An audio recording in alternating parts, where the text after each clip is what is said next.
सरफराज भाई, बहुत बहुत स्वागत है मेरे YouTube चैनल रियलिस्टिक ज्ञान पे। पहले तो बहुत बहुत बधाई है आपको कि आप आईआईटी में एमएससी करने जा रहे हैं। आईआईटी कानपुर से आपकी आईआईटी जैम में एक अच्छी रैंक आई और आप फाइनली आईआईटी में जाके एमएससी कर रहे हैं। एक और भी बात मैं एडिशनल बताना चाहता हूँ, सरफराज भाई मेरे रूम पार्टनर रहे, तो इनके बारे में बहुत सारी चीजें पहले से जानता हूँ। यह वीडियो मैं इसलिए कर रहा हूँ कि स्ट्रेटजी वीडियो है, ये सब कुछ आप इन डिटेल में जान पाए। जो भी वीडियो को देख रहे हैं, मैं ये वीडियो उनके लिए कर रहा हूँ, बिकॉज बहुत सारी चीजें मैं सरफराज भाई के बारे में पहले से जानता हूँ। तो सरफराज जी, कैसा लग रहा है मेरे इस यूट्यूब चैनल में आके और आईआईटी में जाकर के आपको?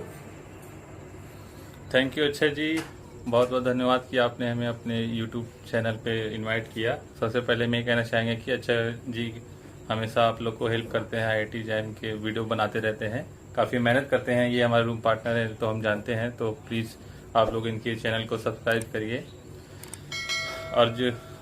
और जो हमसे हो सकेगा हम भी कुछ आप लोग को आपको हेल्प करेंगे। बिल्कुल बिल्कुल सरफराज जी, आपके पास मुझे पता है कोर नॉलेज है, कोर इन्फॉर्मेशन है। आप डेफिनेटली जो भी वीडियो देखे बहुत हेल्प होने वाला है। तो गेट इनटू द वीडियो करते हैं, सब कुछ जानते हैं आपसे, एक एक बातें डिटेल में।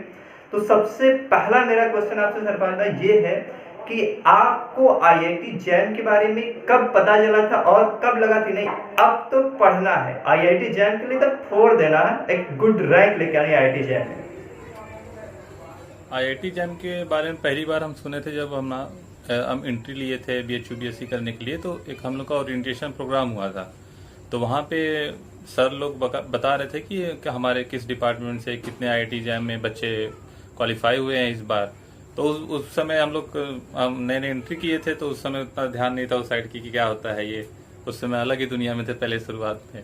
तो अब जब फिर बाद में हम दूसरी बार सुने ये उसके बारे में इतना ज़्यादा उस समय इंटरेस्ट नहीं लिए। लेकिन फिर स्टार्ट हुआ ये दिसंबर 2018 में, जब रिजल्ट आने वाला था हमारे सीनियर्स का, तब हमें आईआईटी जैम के लिए में हम इंटरेस्ट लिए। तब वहाँ से धीरे धीरे स्टार्ट हुआ उसके बारे में भी।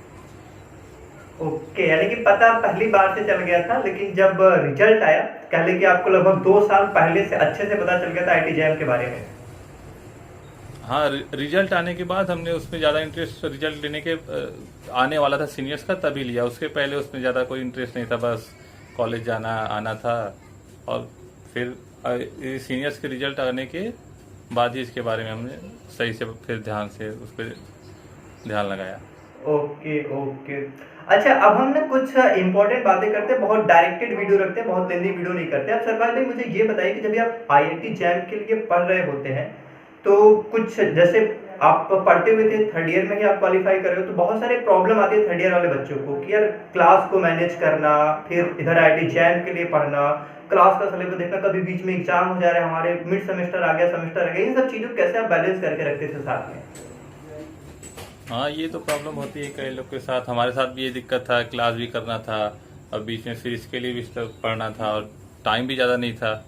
लेकिन फिर कभी कभी क्या होता था, कुछ टीचर जो टीचर अच्छे पढ़ा रहे हैं वहाँ पे क्लास कर लिया। अब जहाँ कुछ नहीं समझ में आ रहा था, जैसे लगता था कि चलिए इसको बाद में हम कर सकते हैं, ये इस चैप्टर को अपने से पढ़ के हम एग्जाम दे सकते हैं, तो वो क्लास छोड़ देते थे। ऐसे ही से धीरे धीरे करके फिर मैनेज किया गया। बिल्कुल बिल्कुल, ये सभी लोग मैनेज करते हैं। जो भी मैं वीडियो देख रहा भी, मैं उनको बताना चाहूंगा कि जो भी टॉपर्स होते हैं वो भी चीज़ों को मैनेज करके चलते हैं। उनको लगता है कि नहीं यार ये क्लास नहीं कर देंगे तो भी काम चल सकता है, तो ऐसा करते हैं। तो आप भी डेफिनेटली ये तरीका फॉलो कर सकते हैं। अच्छा सरफराज भाई, एक क्वेश्चन मैं और आपसे पूछता हूँ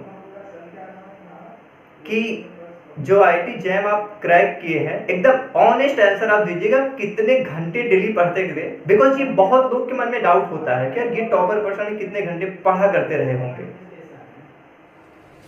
अब कितने घंटे पढ़ते थे ये तो थोड़ा मुश्किल होगा बताना, लेकिन हमारे केस में था तो 8-9 घंटे लगभग हो ही जाता था दिन भर में। अब कुछ लोग को लगेगा कि इतना नहीं हो पाता है, दिन भर में कैसे कर पाएंगे, लेकिन थोड़ा मजबूरी था हमारे साथ, थोड़ा टाइम कम था और हम थोड़ा ज़्यादा प्रेशर में भी जैसे स्ट्रेस ले लिए थे उसके लिए कि अरे यार इतने जल्दी कैसे होगा, तो उसमें थोड़ा ज़्यादा टाइम उसमें देना पड़ता था। तो लगभग 7-8-9 घंटे ऐसे लगभग हो जाता। डेली नहीं तो कभी कभी गैप भी दे दिया, कभी मन नहीं कर रहा है पढ़ने का तो उस दिन गैप दे दिया, नहीं तो फिर ऐसे ही लगभग रहता था। और मैं बताता हूँ रियलिटी, क्योंकि बहुत बार तो बहुत लोग बिलीव नहीं करेंगे कि 8-9 घंटे 7 घंटे पढ़ा करते थे। ये रियलिटी है मेरे पार्टनर है, मेरे साथ में रह के पढ़ाई किए, तो मैंने देखा है इनको पढ़ते हुए 8-8 घंटे, 9-9 घंटे। ये ऐसे पर्सन रहे कि क्लास अभी ओवर हुई, क्लास से आए, ये पढ़ने बैठ जाते थे। क्लास जाना उसके पहले मतलब कुछ भी करके एक जुनून, तो जुनून होना चाहिए कोई भी एग्जाम क्वालिफाई करने के लिए, जो सरफराज भाई के अंदर है। मैं डेफिनेटली बोलूंगा जो भी इस वीडियो को देख रहे हैं, जुनून लाओ अंदर, तो आप कर सकते हो, कुछ चीज लाइफ में बेटर कर सकते हो, डेफिनेटली पॉसिबल है। हाँ, एक बात हम और बताना चाहेंगे कि ये जरूरी नहीं है कि आप 8-9 घंटे ही पढ़ें। कोई ये हर बच्चे पे डिपेंड करता है, उसकी कैपेसिटी कैसी है, उसकी मेंटल एबिलिटी कैसी है। हमें चीज़ें थोड़ा कम समझ में आती थी तो हमें ज़्यादा टाइम देना पड़ता था। तो अगर आज कोई अच्छा लड़का है और अच्छा कर सकता है तो वो 2-3 घंटे भी देगा, तो कोई ज़्यादा वो नहीं है कि उसका नहीं होगा। वो भी हमसे ज़्यादा अच्छा कर सकता है। वो डिपेंड करता है कि आप कैसे हैं, आप कितना कैच कर पाते हैं कॉन्सेप्ट, कितना जल्दी। बिल्कुल बिल्कुल सरफराज भाई, ये बिल्कुल आपने सही बात बताई कि डिपेंड करता है आपके ऊपर भी, आप मतलब कितना रिटेन रख पाते हैं, पढ़ने को पढ़ रहे हैं कितना रिटेन रख पाते हैं, ये इस बात का बहुत फर्क पड़ता है। हाँ, चलिए सर। अच्छा सरफराज जी, और एक चीज और मैं आपसे पूछता हूँ कि कोचिंग का कोई मटेरियल आप फॉलो किए थे, टेस्ट सीरीज ज्वाइन किए थे, और प्रीवियस ईयर पेपर, ये 3 बहुत इंपॉर्टेंट फैक्टर होते हैं। प्रीवियस ईयर पेपर, किसी कोचिंग का मटेरियल और टेस्ट सीरीज, इनके बारे में आप क्या कहना चाहेंगे? प्रीवियस ईयर पेपर, कोचिंग के मटेरियल और टेस्ट सीरीज के बारे में। देखिए, जैसे हमने कोई कोचिंग तो ये ज्वाइन नहीं किया था, तो आपको किसी अगर कोचिंग को आपका स्टडी मटेरियल आपको मिल जाता है। जैसे हमने अपने सीनियर से स्टडी मटेरियल लिया था कोचिंग का, तो हमारे जो सीनियर्स थे उन्होंने हमको दिया था, उनका कुछ कैरियर इंडिवर का स्टडी मटेरियल था सब, तो हमने उसको लिया था। तो उसमें क्या था कि आपको वो तो किसी टॉपिक के बारे में बताया भी था, उसमें कुछ क्वेश्चन भी थे उस टॉपिक से, जो जैम के और टाइफर वगैरह के वो प्रीवियस ईयर के क्वेश्चन भी उसमें होते थे। तो उसमें टॉपिक भी क्लियर हो जाता था और क्वेश्चन भी लगा लेते थे, डाउट भी क्लियर हो जाता था। तो ऐसे हमने कोई कोचिंग तो ज्वाइन नहीं किया। और जैसे टेस्ट सीरीज की बात आप कर रहे हैं, तो टेस्ट सीरीज हमने ज्वाइन किया केम एकेडमी का, ये अब सितंबर में हमने सितंबर 2018 में टेस्ट सीरीज ज्वाइन किया था। लगभग फर्स्ट वीक से टेस्ट सीरीज उसका स्टार्ट हुआ था। तो टेस्ट सीरीज रहता है तो उससे आपकी थोड़ा सा आपको क्वेश्चन करने में थोड़ा इजी हो जाता है, आपका टाइम मैनेजमेंट अच्छा हो जाता है, और आपको कोई दिक्कत होता है तो आप उसको क्लियर कर सकते हैं। उसको डाउट है तो कोई आप उसको क्लियर कर सकते हैं। एक एग्जाम एटमॉस्फेयर का पूरा पूरा एक्सपीरियंस आपको मिल जाता है जब भी आप टेस्ट सीरीज दे रहे होते हैं तभी। हाँ हाँ। अच्छा सरफराज भाई, प्रीवियस ईयर पेपर के बारे में कुछ बताइए। हाँ, प्रीवियस ईयर पेपर लगाना बहुत जरूरी है, ये तो काफी इम्पोर्टेंट है। आप हो सकता है कुछ टॉपिक आप ना पढ़ें, लेकिन प्रीवियस ईयर क्वेश्चन लगाना बहुत जरूरी है। जैसे प्रीवियस ईयर क्वेश्चन से आपको पता चल जाता है कि किस टॉपिक से ज़्यादा क्वेश्चन आ रहा है, किस टॉपिक से हर ईयर में क्वेश्चन रिपीट हो रहे हैं, तो वो उस टॉपिक पे आपको ज़्यादा फोकस करना चाहिए। और अब जैसे प्रीवियस ईयर आप पहले भी किसी और एग्जाम के क्वेश्चन पेपर लगाए होंगे, लेकिन जिस एग्जाम की आप प्रिपरेशन कर रहे हैं उसका प्रीवियस ईयर लगाना बहुत जरूरी है। एग्जैक्टली, आपको पूरा एक एग्जाम का पैटर्न पता चल जाता है, किस टॉपिक से क्वेश्चन ज्यादा है, जैसा कि आप अभी बता ही रहे हैं। अब मैं आपसे एक और चीज पूछना चाहता हूँ, जैसे आपने बात करी प्रीवियस ईयर पेपर की, तो आप डेफिनेटली एनालिसिस किए होंगे प्रीवियस ईयर पेपर के, और कौन से टॉपिक से ज्यादा क्वेश्चन आ रहे हैं, कौन से बुक को मैं फॉलो किया हूँ। तो आप ये बताइए कि आपको कौन कौन से टॉपिक ऐसे लगते हैं कि जो ज्यादा स्कोरिंग टॉपिक है, इस टॉपिक से ज्यादा नंबर के क्वेश्चन आ रहे हैं। अभी जो प्रेजेंट टाइम में है, जैसे डिपेंड करता है कि किस सब्जेक्ट से है। जैसे आप फिजिकल केमिस्ट्री पढ़ रहे हैं तो आपको जैसे नया लोग क्वांटम से ज़्यादा क्वेश्चन आता है। क्वांटम से हर साल 1-2 क्वेश्चन आ जाता है, 2-3-4 नंबर, 3 नंबर, ये हर साल क्वांटम जैसे है फिजिकल केमिस्ट्री में इससे आ जाता है। थर्मोडायनेमिक्स से हर साल क्वेश्चन रिपीट होना है। और जैसे ऑर्गेनिक में है तो जीओसी है, स्टीरियो केमिस्ट्री है, स्पेक्ट्रोस्कोपी है, इससे क्वेश्चन आता है लगभग हर साल। और उधर इनऑर्गेनिक में कोऑर्डिनेशन केमिस्ट्री बहुत इंपॉर्टेंट है। कोऑर्डिनेशन केमिस्ट्री और केमिकल बॉन्डिंग, इन दोनों चीज़ों से मैंने देखा है कि काफ़ी क्वेश्चन आता है।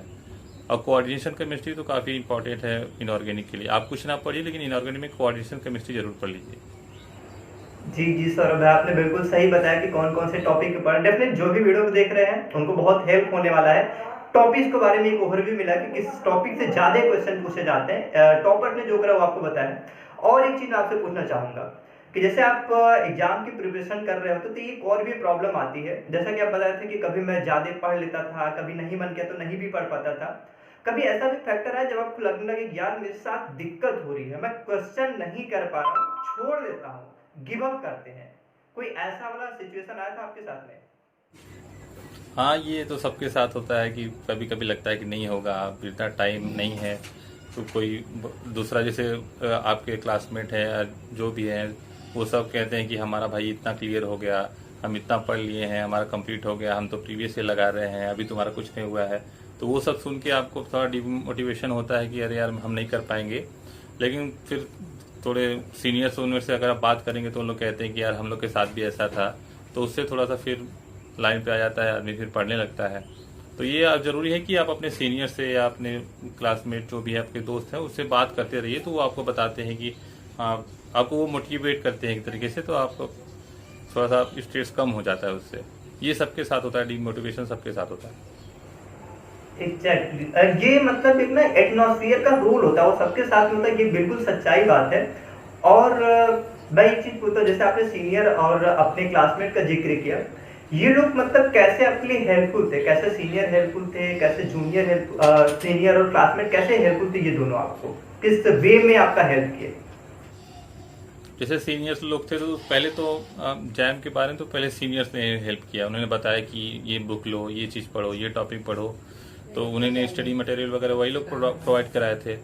और फिर जैसे बीच में जब वो सीनियर्स चले गए यहाँ से, तो फिर जैसे बीच में जब कभी दिक्कत होती थी, हाँ यार ये प्रॉब्लम है, ये नहीं सॉल्व हो पा रहा है, तो क्लासमेट से उनसे डिस्कस किया जाता था, भाई ये ऐसा ऐसा है। तो वो लोग बताते थे। और कभी जैसे उन लोग से बात करते थे, यार अब नहीं समझ में आ रहा है, आगे कैसे होगा। तो वो लोग बताते थे, यार पढ़ो। वो लोग मोटिवेट करते थे एक तरीके से। तो उन लोग का काफ़ी हेल्प रहा इसको आईआईटी को क्रैक करने में। बिल्कुल बिल्कुल, जैसा कि मैं बीएचयू में था, आप भी वहीं पे थे, बीएचयू में पढ़े हम दोनों। वहाँ पे एक प्लस पॉइंट मैंने देखा था कि सीनियर भैया लोग क्लासेस भी लेते थे, कुछ टॉपिक को एक्सप्लेन भी करते थे जैम होने से पहले, जब उनके जैम के एग्जाम हो जाते हैं लास्ट सेमेस्टर जब होते हैं, तो बहुत हेल्प भी किए थे हम लोग का। हाँ, ये सीनियर्स जो थे हम लोग के, ये वहाँ पे कुछ पहले से, अभी ज़्यादा पहले से नहीं, 3-4 साल पहले से भैया लोग बता रहे थे कि सीनियर्स जो हैं वो जूनियर्स का क्लास लेते हैं। दरअसल उन लोग को भी कुछ दिक्कत हुई थी भाई, कि क्या होता है जैम एग्जाम क्या होता है, उसमें कैसे क्या होता है, उन लोग को भी नहीं पता था। तो कुछ हम लोग के जैसे जो 3-4 साल पहले के सीनियर थे, उन्होंने ये स्टार्ट किया। तो भैया लोग हम लोग को भी पढ़ाए थे कि कुछ जैसे जो न्यू टॉपिक है, जैसे क्वांटम है, स्पेक्ट्रोस्कोपी है, ये ग्रेजुएशन लेवल पे हम लोग के यहाँ नहीं पढ़ाया जा रहा था, 6 सेमेस्टर में पढ़ाया जा रहा था। तो 6 सेमेस्टर से पहले तो हमारे एग्जाम हो जाते हैं जैम के, तो वो लोग हम लोग नई टॉपिक क्लियर हो पा रहा था। तो भैया लोग वो पहले हम लोग को बता देते थे, तो उससे काफ़ी कंसेप्ट उसका क्लियर हुआ, उससे काफ़ी मदद भी मिली। बिल्कुल बिल्कुल। आपने जो ये बताया कि मतलब सीनियर और हेल्प करते हैं, ये जो बीएचयू का एटमॉस्फेयर है ना, बहुत पॉजिटिव वाला एटमॉस्फेयर है। जैसे सीनियर यहाँ के इतने हेल्पफुल है, तो कई जगह ऐसे होते हैं जहाँ के सीनियर इतना हेल्प नहीं कर पाते हैं। और मैं जैसे हम लोग बात कर रहे हैं केमिस्ट्री की, केमिस्ट्री के टॉपिक जो इम्पोर्टेंट आपने बताया, कुछ बुक्स होते हैं जिनको फॉलो करना होता है। आप रिकमेंड कीजिए कुछ बुक्स जिनको आप फॉलो किए, कुछ एक सीक्वेंस में, क्या पहले आप इस बुक के थ्रू जा सकते हो, देन आप इसको पढ़ सकते हो, देन आप इसको पढ़ते हो, ऑर्गेनिक के लिए, इनऑर्गेनिक के लिए, फिजिकल के लिए सेपरेटली आप बताइए। बुक्स के लिए जैसे बुक्स हमने जो फॉलो किया था वो हम बता रहे हैं, और भी अच्छी बुकें हैं जो आप फॉलो कर सकते हैं, लेकिन हमें यही अच्छी लगी तो हम यही पढ़े। ऐसा नहीं है कि आपको भी यही पढ़ना चाहिए तभी कुछ हो पाएगा। हमें ये अच्छा लगा तो हमने ये पढ़ा। जैसे हमने फिजिकल के लिए पीटर एटकिंस पढ़े हम, और पूरी शर्मा की बुक है, पूरी शर्मा पठानिया, आप सब लोग जानते होंगे इसके बारे में। वर्ल्ड फेमस बुक है, पूरी शर्मा पठानिया है, पीटर एटकिंस है।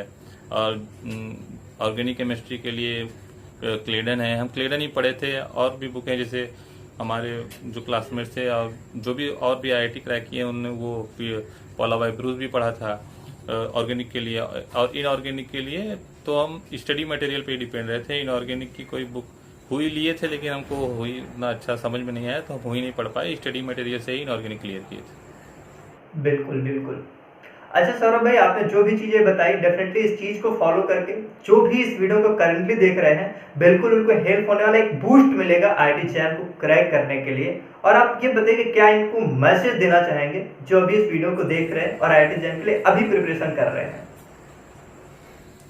अभी जो प्रिपरेशन कर रहे हैं उनके लिए हम कहेंगे कि कोई ज़्यादा टेंशन लेने की ज़रूरत नहीं है। स्ट्रेस नहीं लेना है कि 5 महीने है या जो भी है हम नहीं कर पाएंगे, ये तो भैया बीएचयू से है, ये निकालिए। हम किसी और कॉलेज से हैं जो इतना फेमस नहीं है, जहाँ पे टीचर नहीं मिल पा रहे हैं, तो इधर डीमोटिवेट होने की जरूरत नहीं है। आप जैसे ऑनलाइन वीडियोस हैं उनका भी आप हेल्प ले सकते हैं।